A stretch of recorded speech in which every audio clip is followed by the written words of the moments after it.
Most people believe debt is a financial tool, something neutral, something useful if handled responsibly. In practice, debt is not neutral. Debt is a control mechanism that operates through incentives, timing, and pressure, not force.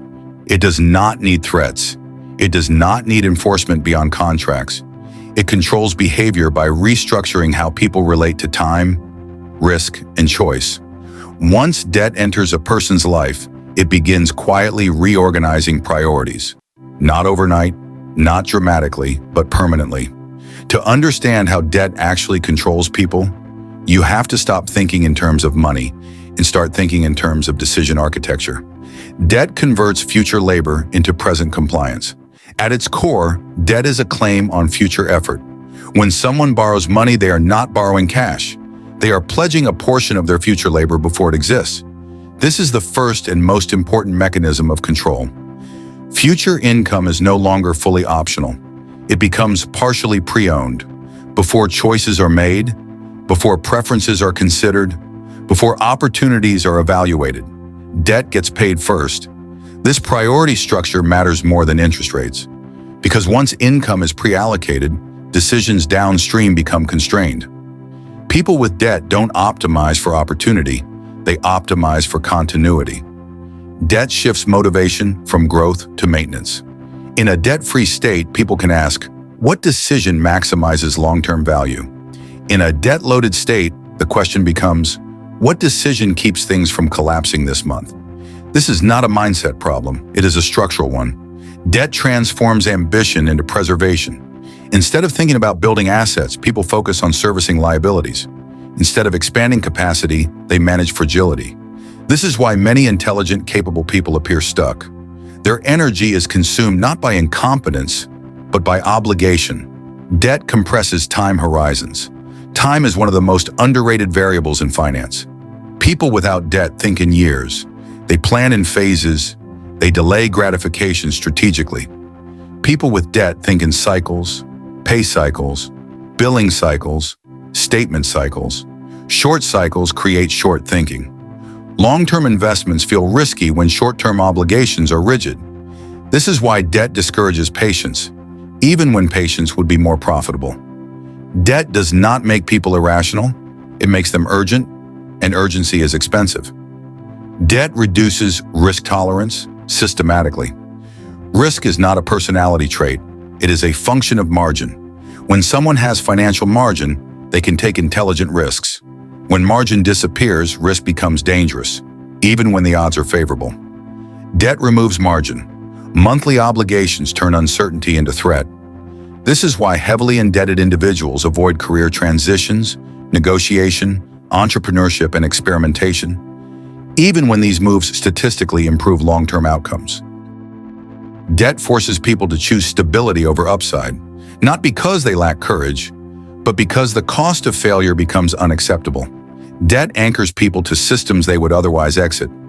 One of debt's most powerful effects is geographic and institutional lock-in. A car loan dictates commuting patterns. A mortgage dictates city choices. Student loans dictate career paths. Credit card balances dictate spending behavior. Debt does not just fund consumption, it hardens decisions into commitments. This is how temporary purchases become long-term constraints. People stay in environments they dislike, not because they are unaware, but because leaving would destabilize their repayment structure. Debt turns flexibility into liability. Debt rewards obedience, not value creation. Modern debt systems are designed for predictability. They favor consistent income, stable employment, minimal volatility. This is not accidental. Lenders do not optimize for innovation, they optimize for repayment probability. As a result, debt structurally favors people who conform to existing systems and penalizes those who attempt to create new ones. Highly creative individuals often struggle under debt, not because they are irresponsible, but because their value emerges through iteration, failure, and time. Conditions debt actively punishes.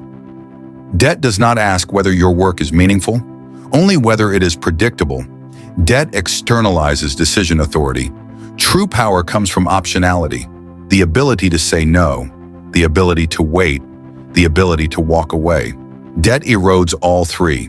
When obligations are fixed and income is required on schedule, external systems gain leverage over personal decisions. Employers gain power, markets gain power, institutions gain power. Control is not enforced, it is incentivized. The more debt someone carries, the more their choices align with creditor expectations, rather than personal strategy. Debt alters identity over time. This is the most subtle effect and the most dangerous. When behavior is constrained long enough, it stops feeling imposed, it starts feeling normal. People begin to identify as cautious, risk-averse, not entrepreneurial, not lucky. But these are not traits. They are adaptations to obligation. Debt doesn't just change what people do, it changes how they see themselves. And once identity shifts, control becomes self-reinforcing. Debt is how consumption masquerades as progress. Most consumer debt is not used to produce future income. It is used to sustain present lifestyle, cars that depreciate, homes sized for status rather than utility, education financed without clear return paths. This creates the illusion of advancement while quietly increasing dependency. People feel ahead while becoming more constrained. Debt makes consumption feel earned before it is justified, and the bill arrives later with interest. Debt is not inherently bad, but it is never passive. Debt can be productive when it expands capacity, when it funds assets that generate cash flow, when it shortens time to scale. But most people are never taught this distinction. They are taught access, not leverage, approval, not structure. As a result, debt is used casually and paid seriously. This imbalance is where control emerges. Debt functions as a filtering system. Societies do not need force to maintain order. They need incentives. Debt filters people into predictable paths. Those with high obligations become reliable workers, reliable consumers, reliable taxpayers. The system does not need to suppress ambition. It only needs to make ambition costly. Debt accomplishes this quietly. Debt explains why freedom feels rare. Many people pursue freedom abstractly. Financial freedom, time freedom, location freedom. But freedom is not a mindset. It is a balance sheet condition. As long as future income is pledged, freedom is conditional. You can only act within the boundaries set by your obligations. This is why debt-free individuals often appear calm. Not because they earn more, but because they owe less. The practical rule is simple. Debt should never remove optionality. If debt dictates where you work, how long you must stay, or what risks you are allowed to take, then the debt is misaligned. Debt should serve strategy, not survival. This does not mean avoiding debt entirely. It means understanding its function. Debt amplifies direction. If the direction is productive, debt accelerates progress. If the direction is consumptive, debt accelerates constraint. The math is secondary. The structure is primary. The question is not, can I afford this payment? The question is, what future decisions does this obligation eliminate? That is the real cost of debt. Debt does not announce itself as control. It presents itself as convenience. It promises access, comfort, and acceleration. What it actually demands is predictability. Over time, debt narrows the range of acceptable decisions, not by force, but by necessity, not by rules, but by timing. This is why debt is powerful. It shapes behavior without appearing to do so. Understanding this is not about rejecting debt entirely. It is about recognizing its role. Debt should expand capacity, not compress it. It should create leverage, not dependency. And it should never quietly decide the shape of your life. Once you see debt for what it is, you stop asking whether you can afford the payment and start asking what the payment will cost you in freedom. That question changes everything. If this breakdown changed how you think about money, obligation, and control, take action. Subscribe for deeper finance analyses that explain how systems actually work, not how they're marketed. Like this video so it reaches people who are still confusing consumption with progress. And share it with someone who believes debt is just a number, before it becomes their identity. This is Finance in Practice.